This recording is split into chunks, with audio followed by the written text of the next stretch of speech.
할렐루야. 예, 옆에 있는 분 축복하도록 하겠습니다. 뭐라고 축복하시느냐 하면 신앙의 지조와 품격을 지키시길 바랍니다 라고 축복하시기 바라겠습니다.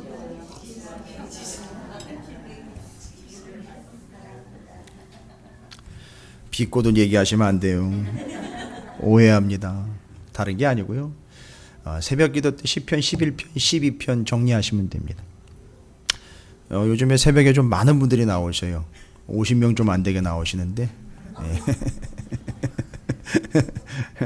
감사하죠. 새벽에 뭐 새벽기도 교인은 11조 교인이라 그랬는데 10의 1이 나온다고 그러는데, 그럼 우리 교회 교인들이 200명이 좀 안 되는 거잖아요, 그죠?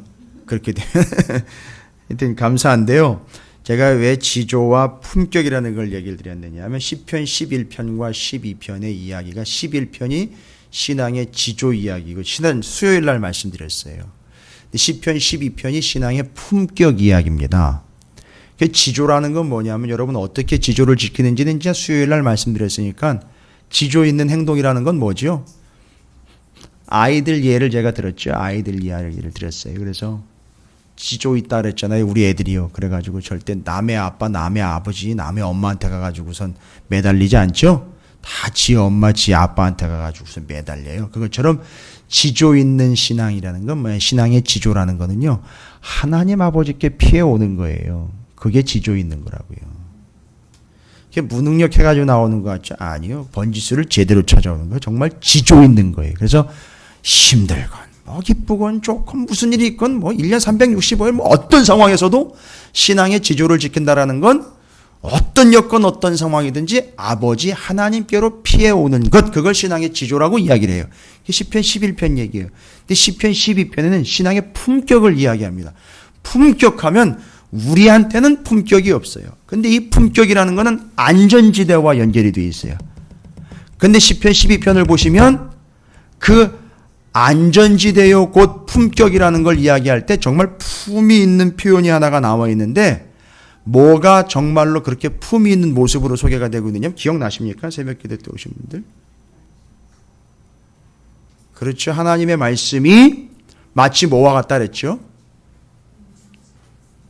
흙도가니에, 그렇죠. 7번 단련된, 그것도 그냥이 아니라 7번 단련된 은과 같은 거 여러분 보셨어요?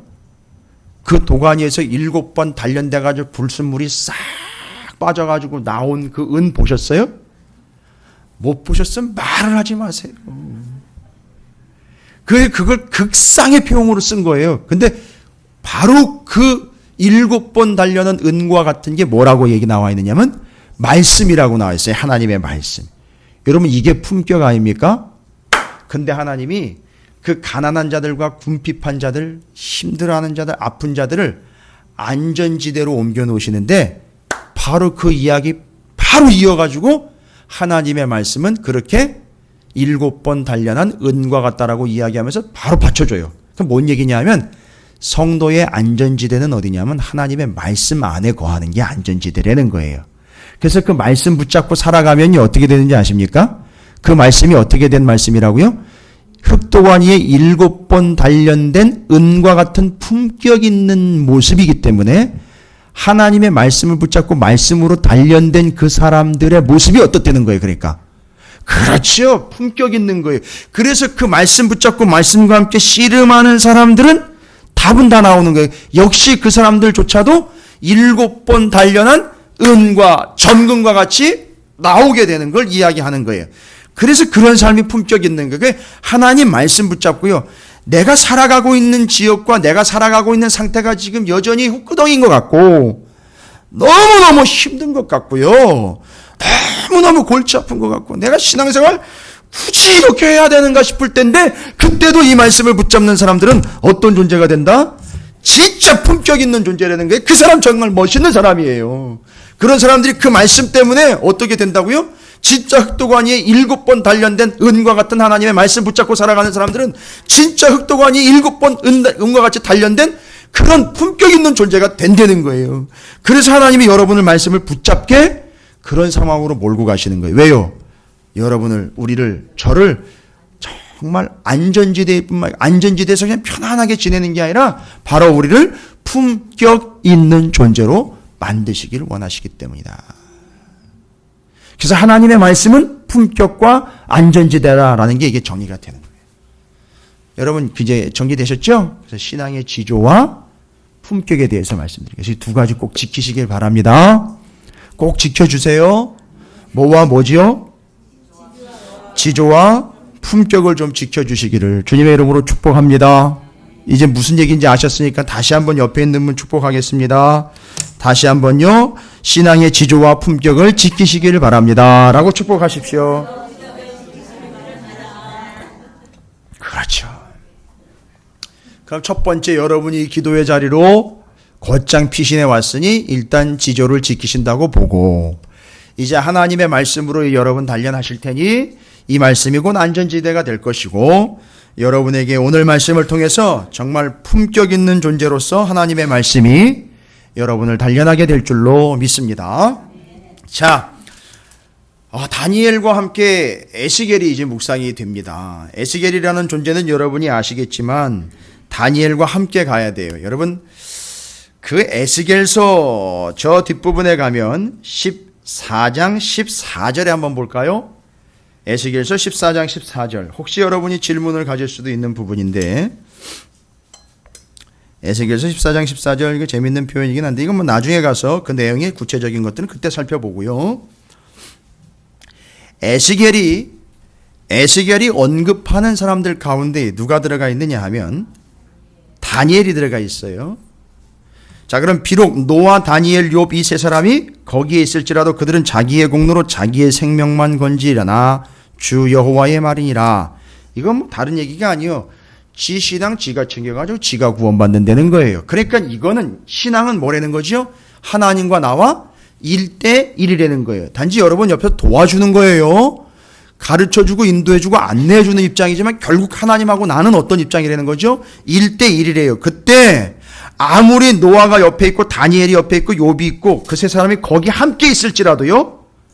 누구든지 다 그 세 사람의 이름으로 구원받는 게 아니라 하나님의 이름 예수 그리스도의 이름으로 자기 신앙으로 자기 믿음으로 구원받는 것이다. 그러니까 옆에서 다니엘이 도와줘도 다니엘의 이름으로는 구원 못 받는 거예요. 다니엘의 의로 구원받는 것도 아니고 욥의 의나 노아의 의로. 여기 노아, 다니엘, 욥 이 세 사람은 대단한 사람들이잖아요. 그죠? 어마어마한 사람들인데 그 사람들이 도와줄 수 없다는 거예요. 더 해줄 수 없고 못 해줄 수 없는 거예요. 그래서 하나님과 여러분 1대1로 해결해야 되는 문제예요. 여러분 이건 오해하거나 착각하시면 안 돼요. 뭐 알아서 하겠지? 아니요. 이걸 가르쳐 주라는 거예요. 그리고 이걸 위해서 여러분이 피땀 흘려가며 기도해야 되는 거예요. 그 사람을 위해서. 그건 원칙인데요. 제가 드리려고 하는 말씀은 뭐냐면 에스겔이 누구를 언급하고 있느냐면 노아나 욥은 이미 옛날 시대 사람들이기 때문에 이해가 되는데 누구를 언급하고 있어요?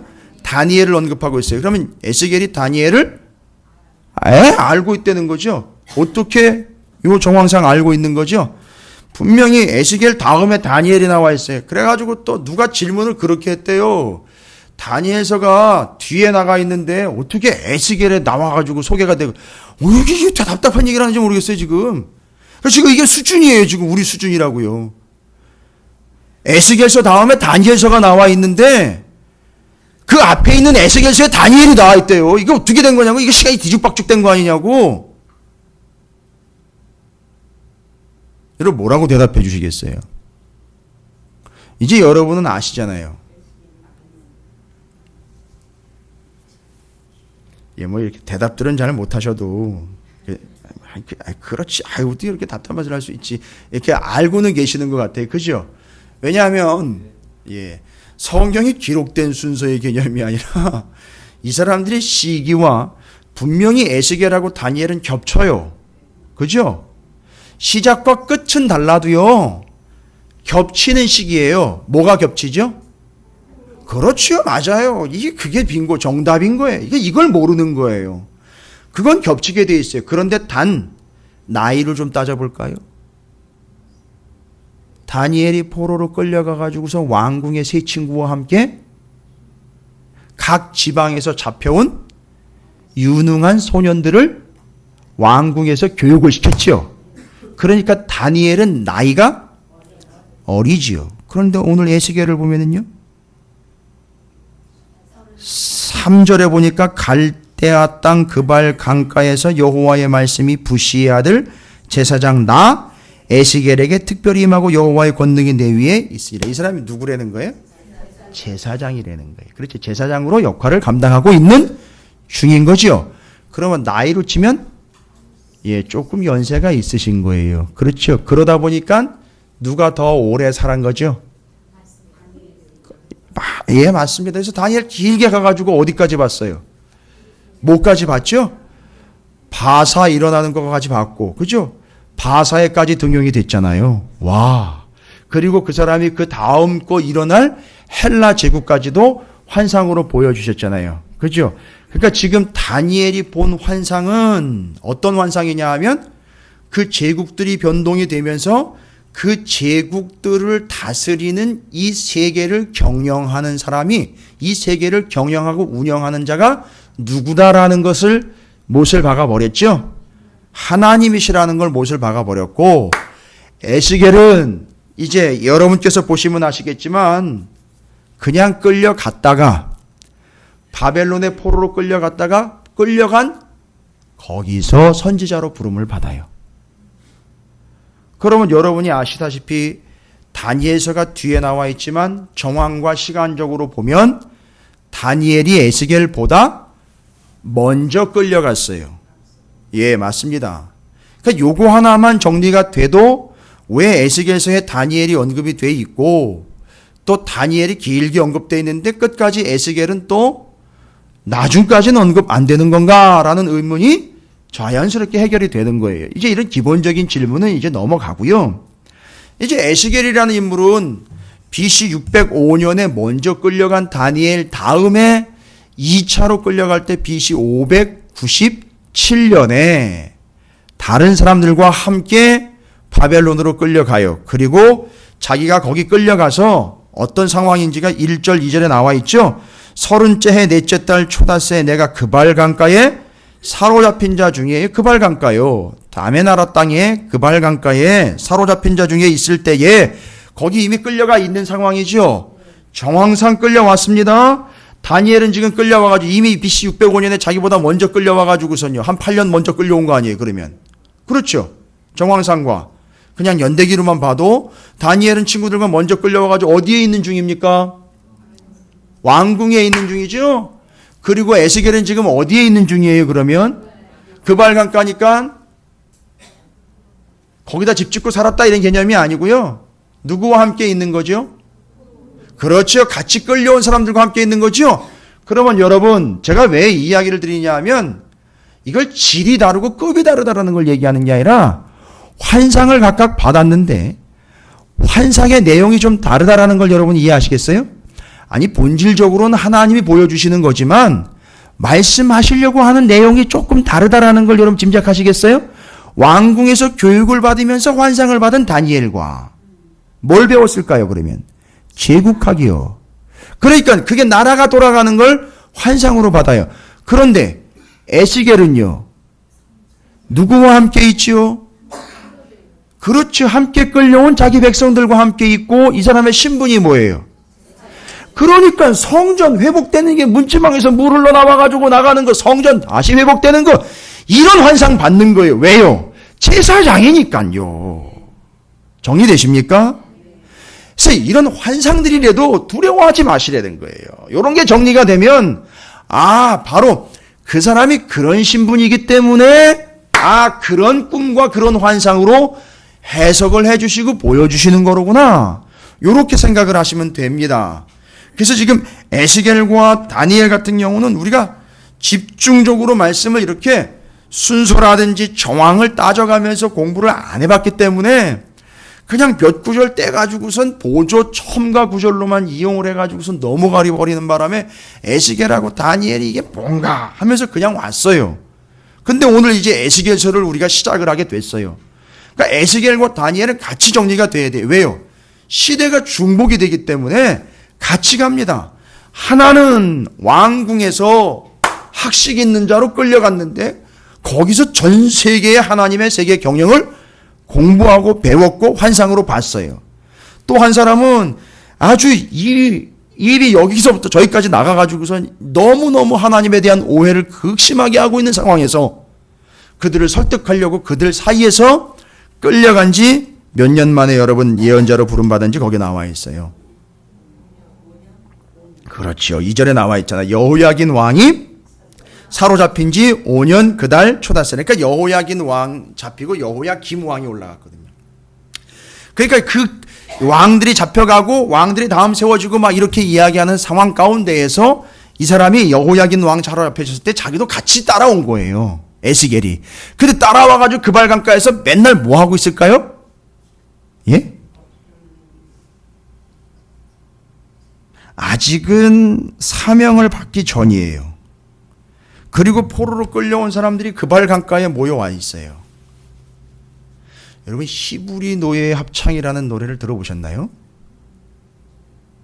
가끔씩 죄송합니다. 뭐 그것보다 여러분은 그걸 좀 잘 아시겠네요. 보니엠의 By the Rivers of Babylon이라는 노래 같은 거를 들어보셨겠네요. 그죠? 뭐 제가 불러야 돼요? By the Rivers of Babylon. 어떻게 이렇게 그 비참한 가사의 내용을 디스코에다가 갖다가 그게 그 내용이에요. 보니엠이라는 흑인 그룹이 부른 게 바로 그게 그발 강가 그 바벨론의 강가에서 노래를 부르고 있는데 이 노래는 어떤 노래였겠습니까, 여러분? 예, 왜 거기 가가지고 굳이 그런 노래를 부르고 있을까요? 어디 끌려온 주제에 함부로 노래를 부르고요. 아무리 슬픈 노래지만 자기들의 마음을 풀어낸다고 하지만 어디 남의 나라 잡혀와가지고 지네 마음을 마음대로 토로를 합니까? 그러니까 강물이 흘러가는 그 소리에 뭐가 묻혀가는 거예요? 노래와 자기들의 울음, 한숨이 거기 섞여가는 거예요. 그래서 그 강가에서 그 물 흘러가는 소리에 거기다가 담아내는 거예요. 노래를. 한숨 소리와 울음을 거기다가 담아가지고 그래서 그발 강가에 모여있는 이유는 뭐냐 하면 여러분은 너무 믿음이 좋으셔가지고 맞아요. 기도도 하겠죠. 그런데 지금 아직 5년밖에 안 됐으니까 끌려온 상황에서 너무너무 슬픈 거예요. 그러니까 그냥 5년 내내 뭔 생각만 하는 겁니까? 아유, 돌아가야지. 빨리 돌아가야지. 하나님이 이렇게 돌아갔으면 좋겠다. 제가 그랬었어요. 제가 군대 배정을 받았는데, 자대 배치를 받았는데, 와, 대대 중에 제일 아오지 대대라고 부리는 데를 끌려갔어요. 이게 믿기지가 않는 거예요. 난 하나님을 열심히 믿고, 청년회장까지 했는데, 너무 힘든 대로 그냥 끌려가는 거예요. 가지 말라는 데만 골라가는 거예요. 너 거기 가면 죽는다는데 꼭 거기 가는 거예요.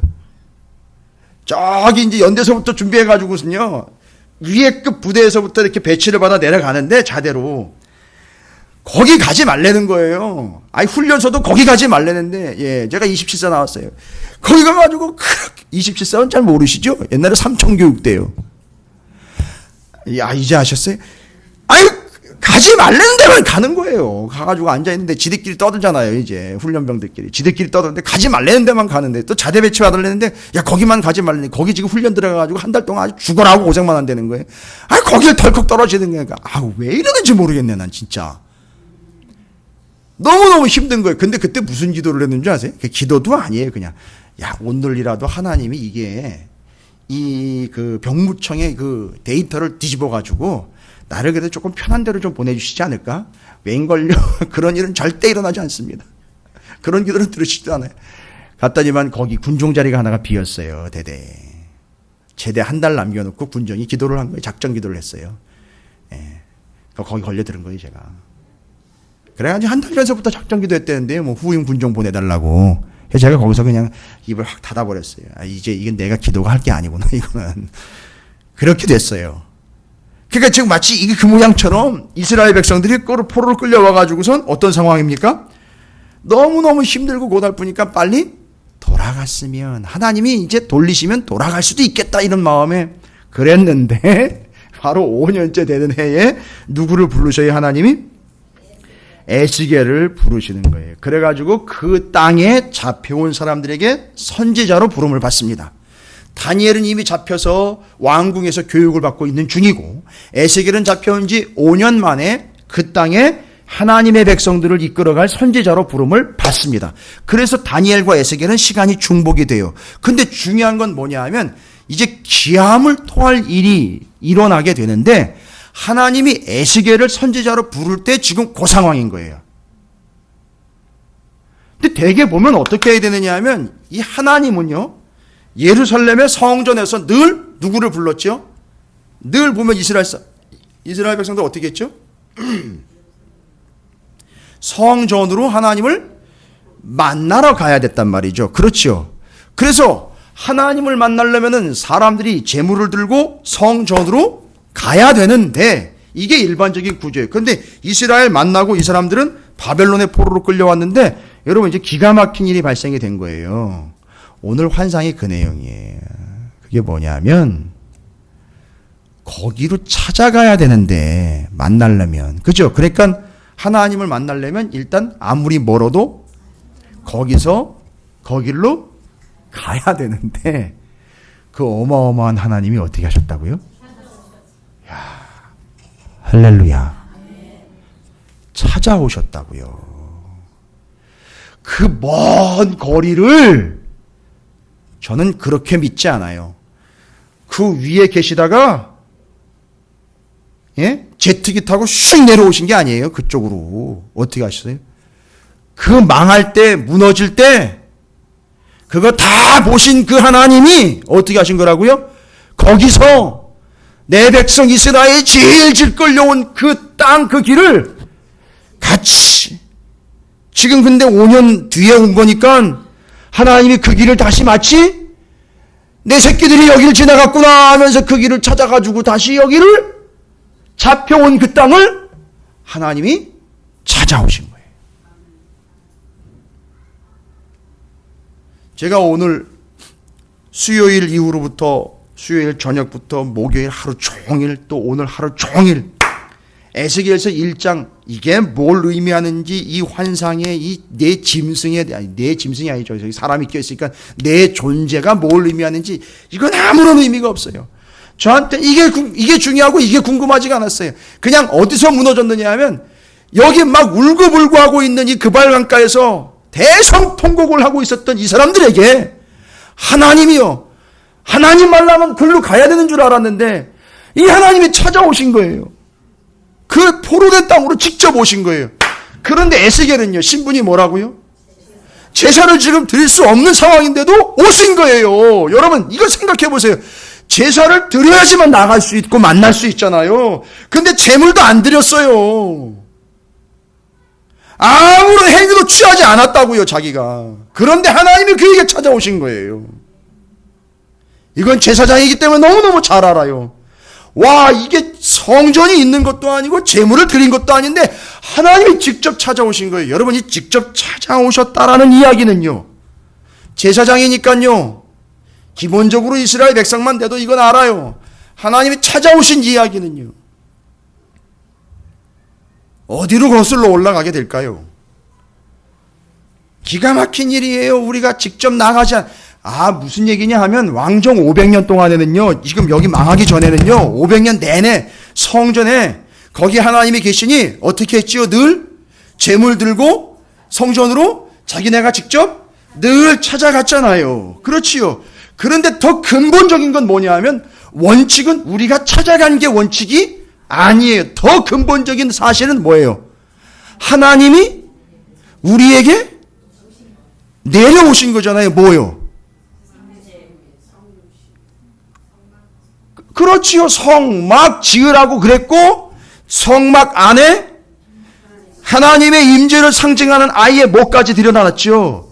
언약, 궤, 지성, 소 이래가지고선 원래 원칙은 하나님이 우리와 함께하기 위하여 내려오신 거란 말이에요. 근데 지금 에스겔이 뭘 깨닫고 있죠? 하나님이 우리에게 내려오신 것처럼 바벨론 강가에서 울고불고 하고 있는 그들에게 하나님 어떻게 하셨어요? 찾아오셨다는 거예요.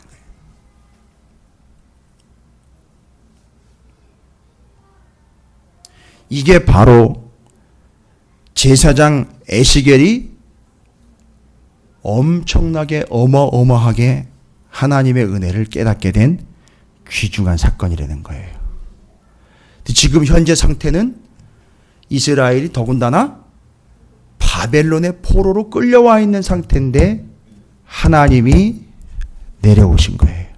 아니, 그 먼 길을 직접 휘어휘어 져서 가지고선 그 백성들이 잡혀왔던 그 땅, 그 통로, 그 길을 그대로 따라서 와가지고 여기 잡혀있는 이스라엘 백성들을 하나님의 자녀들에게 찾아오신 거예요. 그러면 이게 뭘 이야기하는 거냐? 여러분 지금 내 생물의 형상이 나타났다라고 이야기를 하고 있거든요. 내 생물의 형상. 그러면 여러분이 이제 오해 없고 비교도 하실 수 있을 거예요. 다니엘의 환상과 잠깐 비교를 하면 그때는요. 신상도 그렇고 그 이후로도 그렇고 넷은 넷인데 그때는 뭐가였죠? 그 제국으로 설명이 가능했던 네 짐승 환상이 있었잖아요. 네 짐승 환상. 그리고 신상의 환상이 있었잖아요. 다 네 가지예요. 그러니까 네 가지라는 건 뭘 얘기하는 거예요? 그러니까 하늘에 있는 게 아니라 여기 있는 거예요. 왜 이제 동서남북인지 아시겠어요? 세상을 이야기하는 거예요. 그러니까 세상 사방을 누가 주관하고 있는 거냐 하면 하나님이 주관하고, 그래서 네 개로 자꾸 나와요. 이 땅 얘기할 때.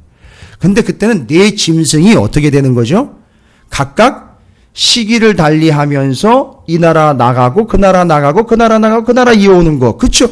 순서대로 네 개의 나라가 바뀌는 걸 네 짐승으로 환상을 보여주셨어요. 그런데 오늘 여기는요. 네 개의 생물이 바뀌는 게 아니라 따라 이어서 순서대로 나오는 게 아니라, 잘 보세요. 모양이 어떤 모양이냐 하면, 이게 어떤 모양인지 자꾸 그리려고 하지는 마세요. 개념을 잡아야 되니까.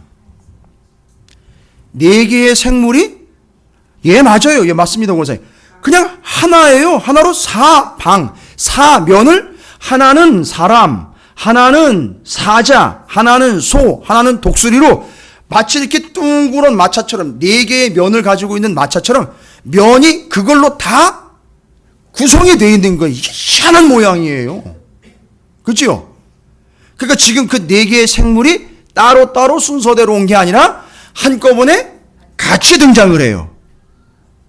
제가 좀 에스겔이 받은 환상을 그냥 간략하게 설명드리는 거예요. 그러니까 지금 순서대로가 아니라 한꺼번에 내려왔습니다. 한꺼번에 보였어요.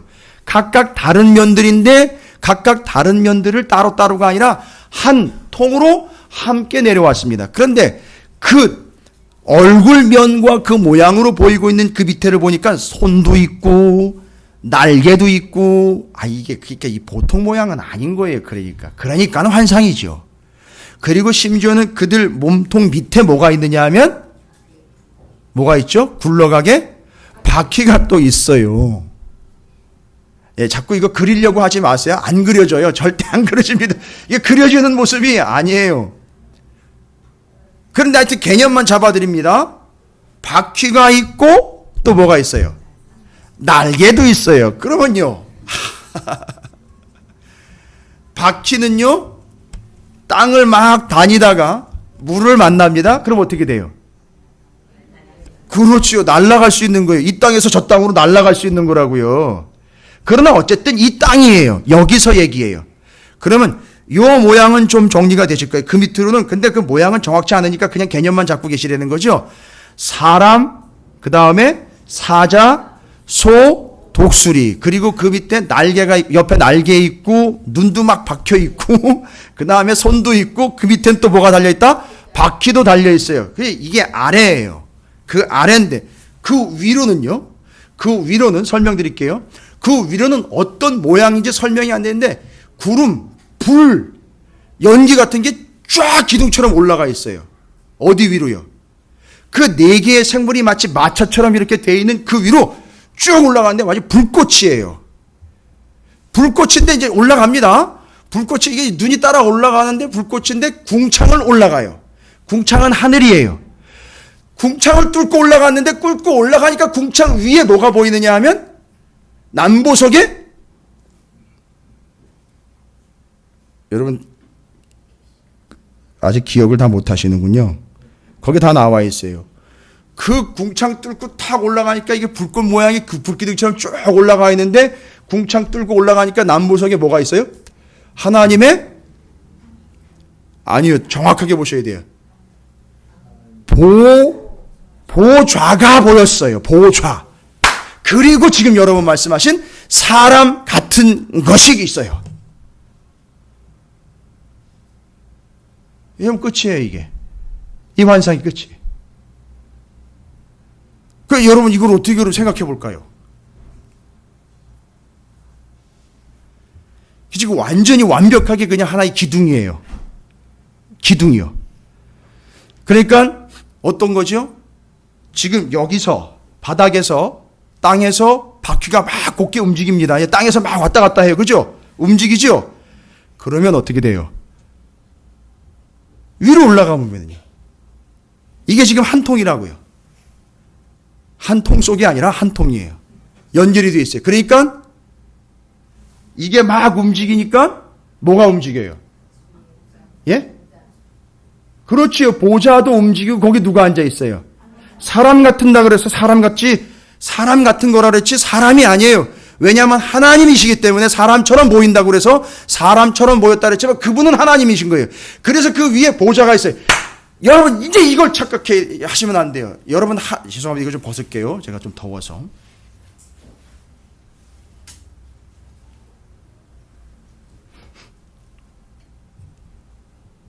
말하기 좋아 듣기 좋아가지고 표현이 참 아주 멋있는 표현이기도 한데 하나님의 보좌를 움직이는 기도, 보좌를 움직이는 열심, 보좌를 움직이는 열정, 여러분 맞는 얘기인 것 같은데 지금 이 모양으로 보면 바퀴가 움직이기 때문에 보좌가 움직이는 게 아니에요.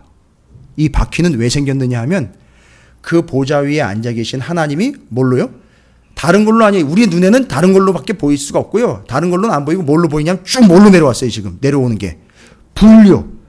마치 구름기둥 불기둥인 것처럼 구약시대 때 다른 거 생각하지 마시고 그것처럼 하나님이 그 보좌가 쫙 연결이 되어 있어요. 누구한테 연결이 되냐면 사방생물이에요.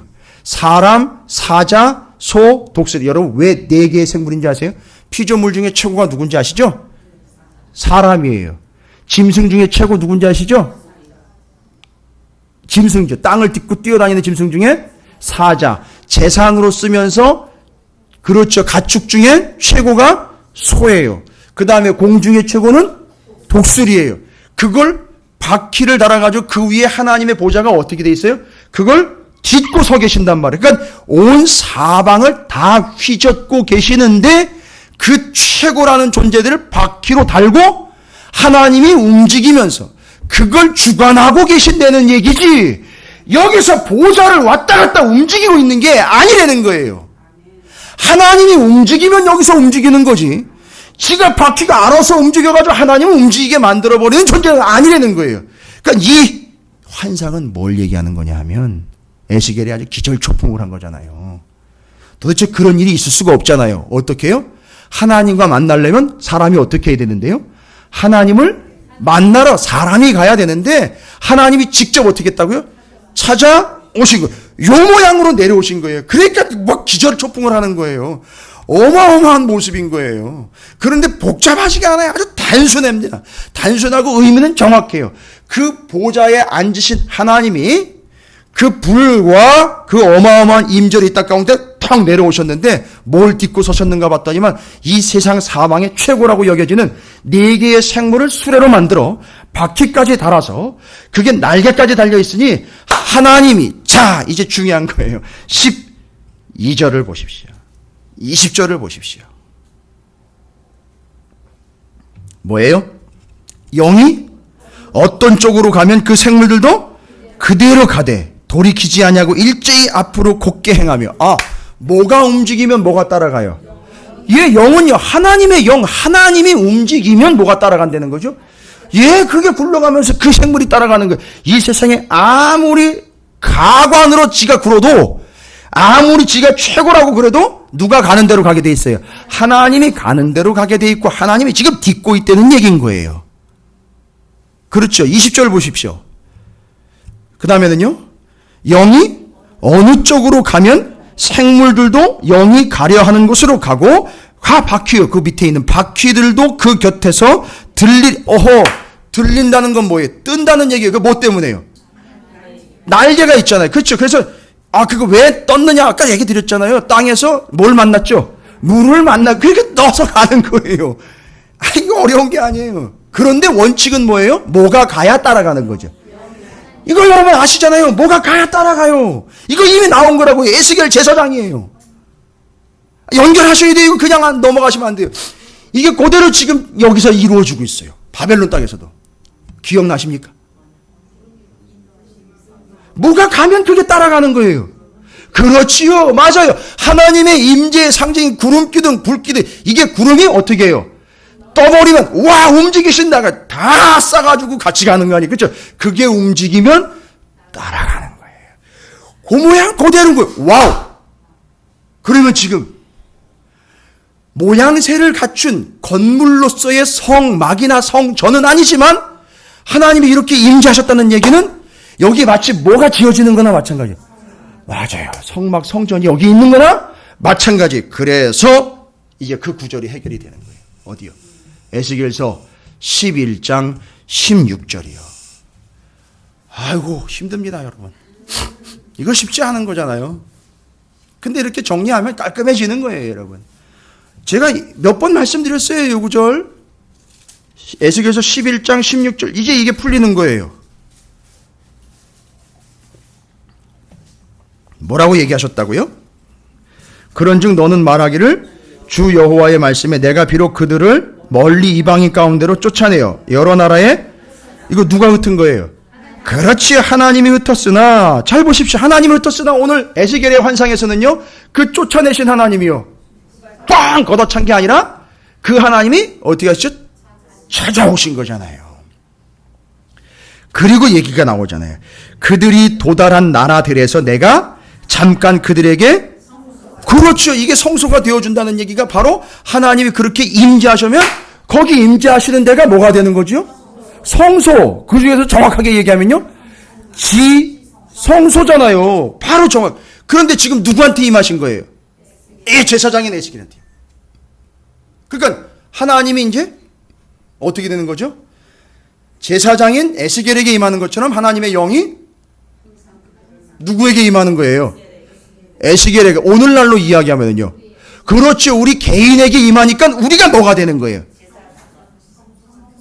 그렇죠. 예, 다 맞아요. 지금 이제 제사장 성소를 왔다 갔다 하시는데 요 본문대로 정리하면 제사장인 에스겔에게 임한 것처럼 왕 같은 제사장인 오늘 내게 그 영이 성령으로 우리에게 임하시니 우리는 뭐가 되지요? 신분으로는 제사장이 되고 처소로는 성막의 지성소가 되는 거예요. 그래서 우리가 어디를 가든지 우리가 거기가 가면 뭐가 되죠? 거기가 지성소가 되는 거예요. 왜요? 하나님의 영이 내게 임했으니까 내가 뭐가 되는 거죠? 지성소가 됐다 그랬잖아요. 이건 다른 말로도 하나님이 하나님의 말씀을 어디다 새겨주셨나 그랬어요. 이제는 돌에다가 옛날에 새겼는데 우리 마음에다 새기니까 내 마음이 뭐가 돼요? 그러면 이 새겼으니까 돌판이지요. 언약궤판이 되잖아요. 이거 어디다 넣는 거예요? 언약궤판은 언약궤에다 넣는 거 아니에요. 그렇죠? 그러니까 내가 또 언약궤인 거잖아요. 근데 언약궤는 어디 있어요? 지성소에 있단 말이죠. 근데 하나님의 영은 어디로 임해요? 그러니까요, 내가 있는 곳, 내가 곧 지성소가 돼서 내게 임하신 거예요, 영이. 그리고 내가 머무는 거기가 뭐가 되는 거예요? 지성소가 되는 겁니다. 그래서 지금 오늘날에는 성전이라는 말은 함부로 쓰면 안 돼요. 교회를 성전이라고 그러는 건 아니에요. 교회는 교회고요.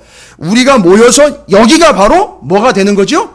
의미상 지성소가 되는 거예요. 그래서 임하시는 거고, 근데 한번 오셨다 가시는 게 아니라 계속 임하시니까 이제 우리가 어디를 가든지 거기가 다 지성소 하나님 나라가 되는 거예요. 여러분, 이게 정리가 되셔야 돼요.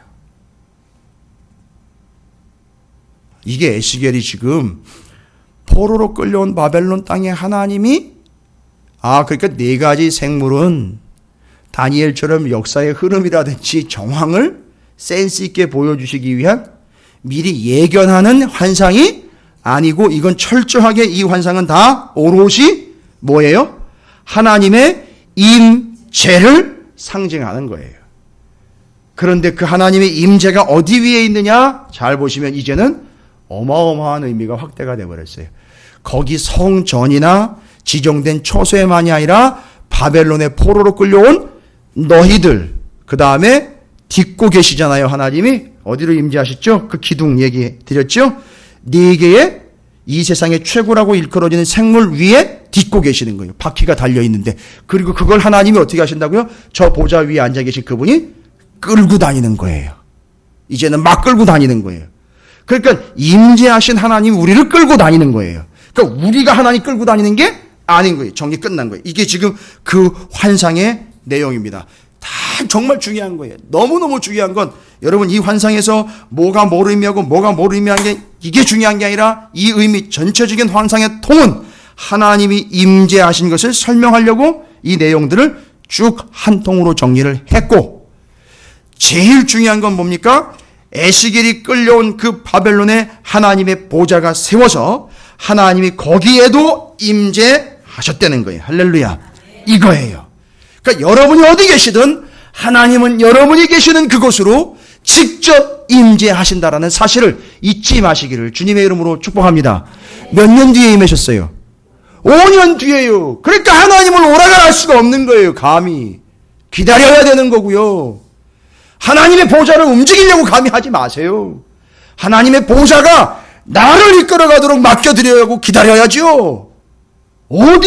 언제부터인지 모르게 하나님의 보좌를 함부로 움직이겠다고 어마어마한 계획들을 가지고 있는 성도들의 이야기를 들을 때마다 섬찟섬찟해요. 하나님의 보좌도 움직이는데 교회 하나 못 움직이겠어요? 그러면? 그런 신앙을 가지고 있는데 목사 하나 못 갈아치우겠어요? 어마어마한 겁니다. 그런 사람들이 앉아가지고 정죄 안 하겠습니까? 뭐는 어떻고 뭐는 어떻고 이래가지고 다 잘라내버리고요. 다 정죄하고 앉아있고요. 그렇죠. 하나님의 보좌를 움직이는 데는 그게 큰 믿음인 줄 알았는데 아주 완전히 신앙이랑은 어긋나가지고선요. 엉뚱한 방향으로 지금 가고 있는 거예요. 난리도 아니에요. 하나님의 보좌를 움직인다는 미명하에 그런 사람이 믿음이 좋은 사람으로 인정받고 있어요. 지금.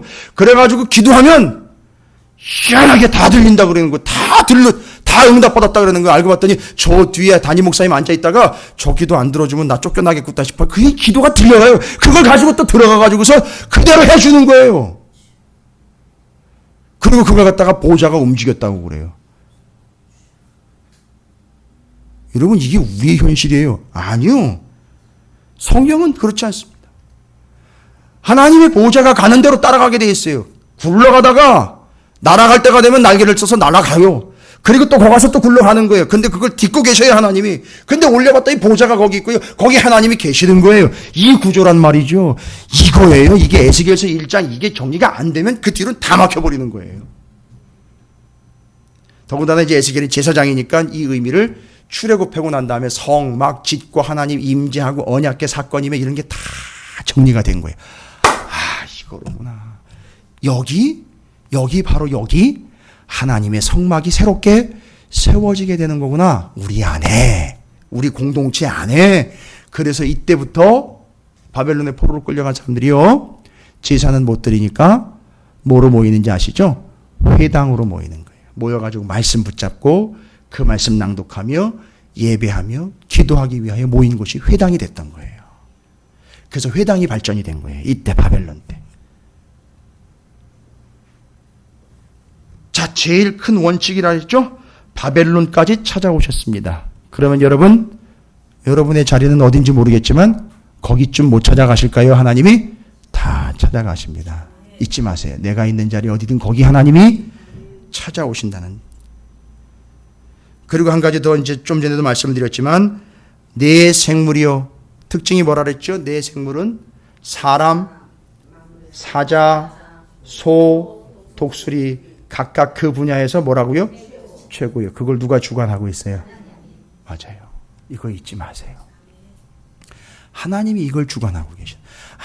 아무리 자기가 최고라도요. 그걸 누가요? 하나님이 주관하는 개념이 아니라 아예 기둥으로 쾅 눌러가지고 뭐 하고 계세요? 딛고 계시고 끌고 다니는 거예요. 여러분 정리가 되셨죠?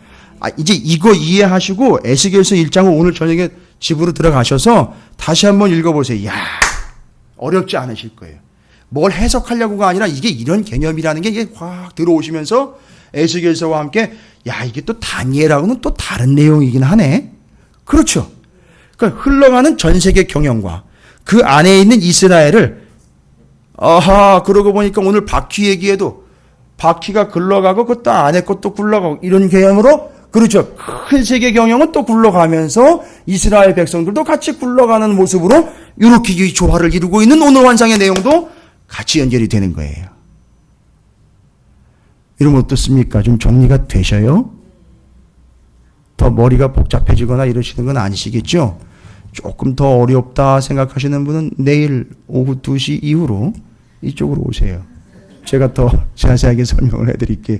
근데 이게 뭘 의미하는데 뭐 이런 거 얘기할 게 아니에요. 단어풀이 하는 게 아니에요. 그래서 이제 우리가 맹점에 빠졌던 게 자꾸 단어풀이 하려고 그러다 보니까 자꾸 맹점에 빠진 거예요. 그럼 여러분 다니엘하고 지금 에스겔이 같이 가서 환상 이거 다 풀려야 돼요. 그래야지 요한계시록 갈 수 있어요. 여러분 그래서 70일에 이미 어느 정도 정리되셨죠? 한때 두때 반때 정리되셨죠? 왜 1260일이었다가 또 1290일이 되고 1315일 되고 뭐 이런 것도 왠지 이제 설명이 좀 됐죠? 개념 잡으시라는 거지 제가 그걸 해석해내라고 얘기 드리는 게 아니잖아요. 그죠?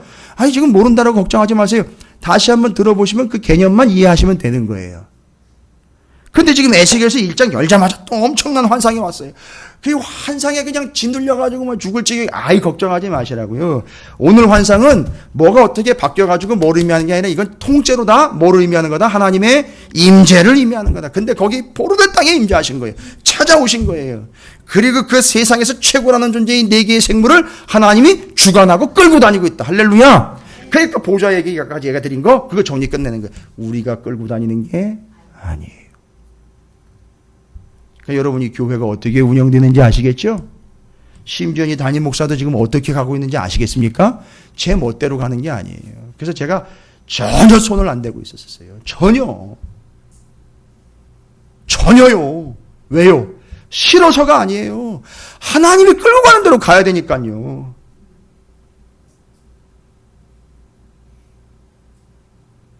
그러니까 하나님이 어떻게 하실지는 분명하고 명확하기 때문에 그냥 기다리는 것밖에는 방법이 없어요. 5년 만에 이 일이요. 5년 만에 임재해가지고 에스겔을 사명자를 불러가지고 제사장인데도 예언자로 또 불렀단 말이에요. 이게 또 하나님 은혜인 거예요. 지들이 아무리 세상에서 최고라고 아무리 발더듬치고 아무리 난리를 쳐도 공중을 날아다니면 지가 그 백수의 왕이 사자가 아무리 사자가 발톱을 드러내도 그걸 누가 딛고 있어요? 여러분 어떻게 위로가 좀 되세요? 예. 그러니까 여러분이 최고가 되려고 하지 마시고, 그러니까 요거를 이제 다시 한번 좀 각색을 하면 이 세상에서 우리는 그래서 뭐가 된다고요? 만물의 영장의 사람으로서 사자와 같이, 독수리와 같이, 소와 같이 자기가 뭐가 되려고 그래요? 자꾸 최고가 되려고 한단 말이에요. 근데 그건 누구의 발 아래 놓여 있어요? 하나님의 발 아래 놓여 있단 말이에요. 그러니까 우리는 그게 되려고 하면 안 되고 우리는 그 하나님을 믿어야 되는 거예요. 이걸 얘기하는 겁니다. 그리고 알아서 찾아오시잖아요, 하나님이. 얼마나 은혜입니까? 자, 이제 궁극적인 건 뭘까요? 여러분 1장 28절을 한번 볼까요? 뭐가 보입니까 도대체? 그 사방 광채의 모양은 막 불도 보이고 막 어마어마한 환상도 막 보였는데 근데 거기에 만약에 뭐가 보이죠? 비 오는 날 구름에 있는 이 광채가 어떻게 보여요? 비가 온 것도 아닌데 비 오는 날 다음에 뭐가 보이는 것처럼요? 무지개가 보이는 것처럼 여기서 막 빛이 나는데 광채가 나는데 이 모양이 조화를 이루어가지고 뭐처럼 보이는 거예요? 무지개 같으니 이는 여호와의 영광의 형상의 모양이라. 이게 무섭고 두렵고 떨림의 빛으로만 이해를 했는데 이 하나님의 영광이 하나님의 영광 이퀄 뭐라는 거죠? 무지개. 하나님의 영광 이퀄 무지개예요. 여러분 무지개 하면은요 약속이요. 어떤 약속이죠? 그러니까 하나님이 무엇을 해 주셨다라는 증거로서의 약속이고요. 노아의 방주 때, 홍수 심판 때에 죽은 사람들은 못 봤지요. 산 사람들만 봤지요. 그러니까 그 무지개는 곧 뭐에 대한 약속이죠? 하나님이 우리를, 그렇지요. 그러니까 지금 이 영광은, 이 임재는요, 이 광채는요, 뭘 얘기하는 거예요? 내가 너희 구원해 주기 위해 왔다는 거예요, 하나님이. 궁극적인 이 무지개가 보인 거는 하나님이 우리에게 나타나시고 우리에게 임재하시고 그걸 지배하고 있는 이유는 뭐냐면 우리를 귀찮게 하고 힘들게 하려고 하는 게 아니라 궁극적으로 이 세상과 하나님의 백성들을 뭐 하시기 위함의 계획이다? 구원하시기 위함이라는 걸 잊지 마시라는 거예요. 에스겔서 1장은 아주 명료해요. 환상 때문에 여러분 헷갈리거나 여러분이 넘어가시면 안 돼요. 이 환상에 넘어가면 안 돼. 이 환상은 하나입니다. 그냥 하나님의 임재예요. 하나님의 역사, 하나님의 영광이에요. 그게 뭘 의미하느냐? 하나님의 지배를 의미하고 하나님의 임재를 의미하고 하나님의 구원을 의미한다는 거예요. 끝이에요. 그래서 에스겔에게 오신 하나님이신 그 하나님의 임재, 그 오신 목적 뭐냐? 정리합니다. 한 4가지로 정리할 수 있어요. 여러분 이건 잘 정리해 놓으십시오. 여기다 적어 놓으시든지 에스겔서 1장에다가 아예 코멘트를 해 놓으십시오.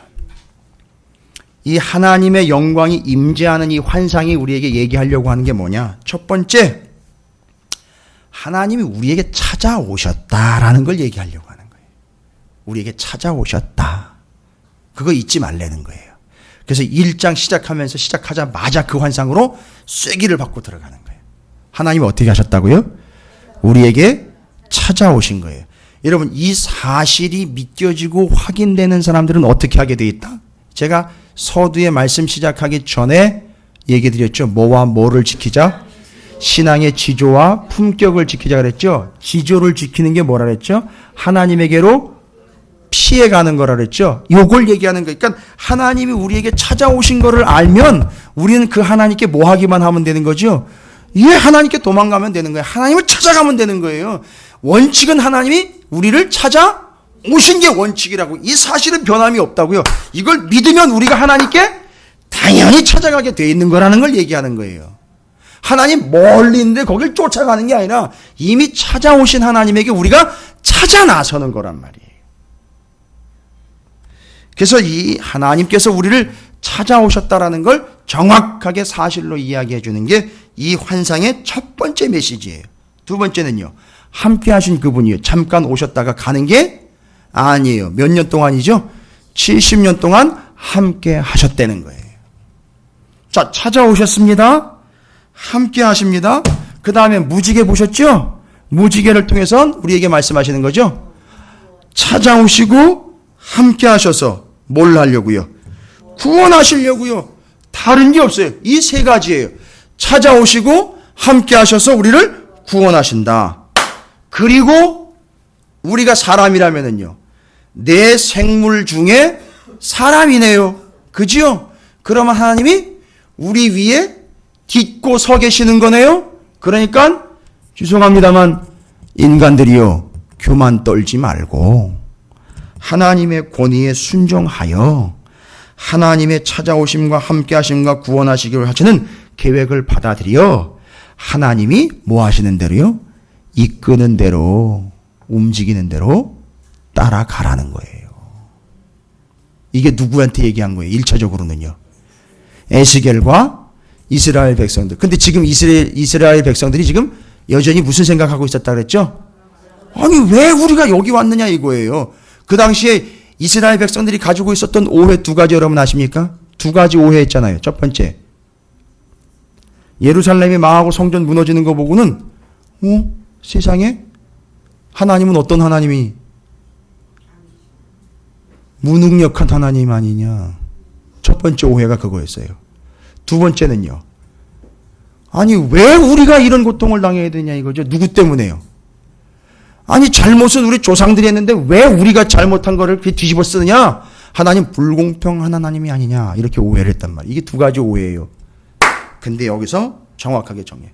그런 오해하지 말고 하나님의 권위에 철저하게 복종하며 따라가는 것밖에는 방법이 없다. 너희는 지금 하나님의 지배와 손 아래에 놓여서 여기 70년 동안 하나님이 찾아오시고 함께하시고 구원하시는 것을 순종함으로 받아들여 경험해야 된다는 걸 이야기하고 있는 거예요. 몇 년 가야 되는 거죠? 70년 가야 되는 거예요. 지금 5년 지났으니까 이제 65년 남았겠죠. 그 기간을 이렇게 가야 된다는 거예요. 그러니까 이스라엘 백성들이요, 이 땅에 살아가는 마지막 때를 살아가는 하나님의 백성들이요, 뭐 하라는 거죠?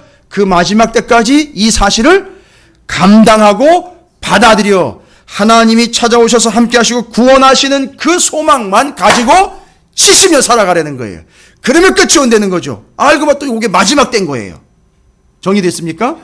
그런데 그 마지막 때에 하나님은 에스겔을 소명자로 부르신단 말이죠. 그래서 에스겔에게는 이제 시작이 되기도 해요. 알파와 오메가, 시작과 끝이 같이 이루어지는 거예요. 마지막 때 이렇게 살아가야 된다는 걸 보여주면서 첫 소명으로 에스겔을 부르십니다. 그러니까 끝인 동시에 시작이라는 걸 이야기하고 있어요. 이거 얘기하는 겁니다. 그래서 에스겔서 2장은 에스겔을 소명자여 사명자로 부르는 소명 사건입니다. 그 타이틀이 그렇게 돼 있죠. 에스겔을 선지자로 부르시는 얘기예요. 그리고 1장은요, 그 선지자로 부르시기 위한 하나님이 어떻게 하신 거죠? 임재 내려오신 거예요. 그래서 함께 하신 겁니다. 그리고 그분은 구원하십니다. 그러니까 우리는 그 권위에 순종하여 그냥 이끄시는 대로 바퀴가 되어 굴러가면 되는 거예요. 이게 오늘의 에스겔서 1장의 최종 정리입니다. 여러분이 방향을 틀려고 하지 마세요. 어떤 사람은 막 바퀴를 한 짝 빼가지고선 그 보좌를 막 기우뚱기우뚱하게 만들려고 하는 사람들도 있어요. 이게 무지막지한 짓이죠. 절대 그럴 리가 없습니다. 하나님의 보좌가 그 바퀴를 끌고 다니고 있는 거예요. 여러분, 이 사실 절대 잊으시면 안 돼요. 1장에다가 이 사실부터 콱세기를 박아놓은 이유가 있어요. 너희는 내가 이끄는 대로 가는 거지 너희가 원하는 대로 내가 따라가 주는 게 아니라는 거예요. 여러분, 절대 오해하시면 안 돼요. 하나님은 절대 여러분이 이끄는 대로 가시는 분이 아니에요. 하나님이 이끄시는 대로 우리가 딸려가게 돼 있어요. 착각하지 마십시오. 오해도 하지 마세요. 이건 원칙입니다. 대원칙이에요. 우리는 여러분을 비관적으로 만들려고 하는 게 아니에요. 바퀴에 불과해요. 굴러가는 바퀴에 불과해요. 그러다가 물 만나면 날개를 퍼덕거리면서 그걸 넘어가서 거기 가서 또 굴러가는 존재가 되는 거예요.